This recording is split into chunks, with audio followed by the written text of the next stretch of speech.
Hello everyone and welcome back to ESL 65 Pronunciation and Conversation. We're now making our way into Chapter 7. We're kind of in the heart of the textbook now, heart of the curriculum. We've talked about syllables, we've talked about consonant sounds, we've talked about vowel sounds, and we've talked about endings, S endings and ED endings. We have all the building blocks now of how we form words in English. Now we're going to talk about word stress and the rhythm of the pronunciation in English, which if you are able to identify words by their part of speech, you're able to identify a word as a noun, as a verb, the word stress is a lot easier in that regard. So that's what we're going to focus on in this chapter. Have you ever been in conversation with a colleague, a coworker, a neighbor, and you're talking and you say a word and then they say, wait, say that one more time? And you pronounce it again and they still don't understand. And maybe you pronounce it a third time and they say, oh, and they repeat the word, but they repeat the word with different pronunciation? Has that ever happened to you before, where you've been in conversation and you feel like you're not pronouncing a particular word correctly? I guarantee you that that is probably because of word stress. So that's what we're going to focus on this chapter, and hopefully you'll get better with that. Your word stress will improve, and and hopefully those situations will not be as common in your conversations day to day. So here we are, chapter 7. You can access the scanned copies of the textbook here for chapter 7, and then also the audio. If you click here, and that go along with many of the exercises, the all-important audio is here as well. All right, so let's go ahead and dive in, and you are probably here on the very next page watching this video, the learning objectives. Learning objectives for this chapter, as we said, are to make syllables in words sound stressed. We talked about this in chapter 3. When we talk about stress, it's not like stress from school or stress from work or, I don't know, maybe even a relationship or a friendship. We're talking about stress, meaning that particular syllable and the vowel sound in that particular syllable is pronounced stronger, is pronounced clear, is pronounced more explicitly. You can hear it better. That strong syllable more than any other syllable in the word. We call that what?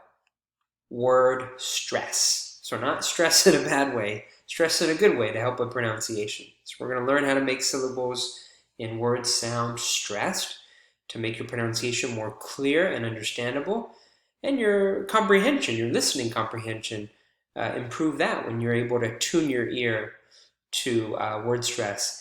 And then we're going to look at the simple guidelines, some tricks in terms of spelling and parts of speech, simple tricks and guidelines to determine the stress in numbers, 30 and 13, 40 and 14, 50 and 15.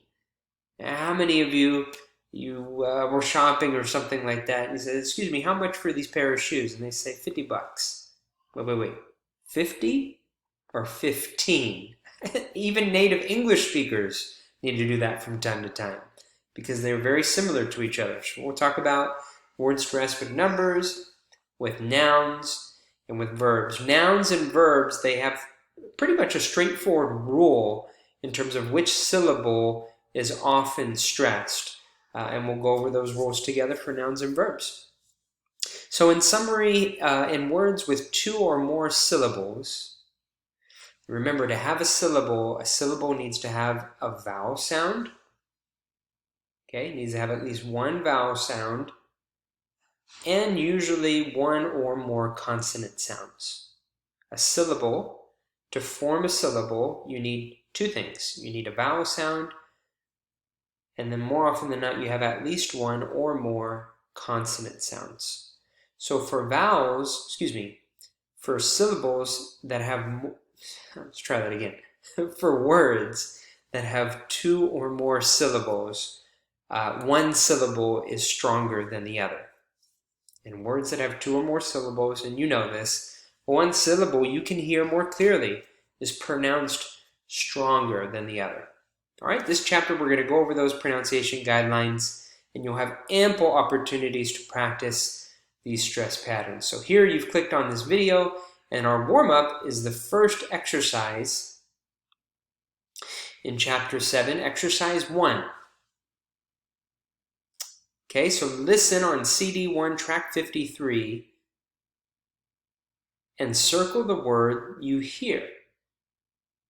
Then check the correct response based on the word that you think you heard. For example, number 1, I was so busy today. First, I returned that book on Southwestern desserts. Desserts. Not deserts, really dry climate deserts. Desserts. Notice the word stress on the second syllable as compared to the word stress here on the first syllable.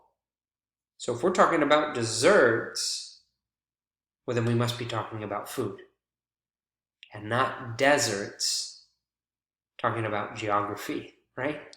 So go ahead and go through these. I'm going to give you the answers here in the next page. But go ahead and go through these and see if you can identify based upon, look at the syllable, look at the stress. Do you hear the first syllable as being stressed? Or do you hear the second syllable as being stressed? These are different words, right? Desert and dessert are different words. Message and massage are very different words. Comedy and committee are different words, and these are different numbers, right? 40 and 14. So have a listen to CD1 track 53 and see if you can identify, see if you can identify which word based upon the strong syllable is being used, and then choose the corresponding response that makes sense in terms of the context. Welcome to Chapter 7 of English Pronunciation and Conversation, and I look forward to seeing you in the rest of this module.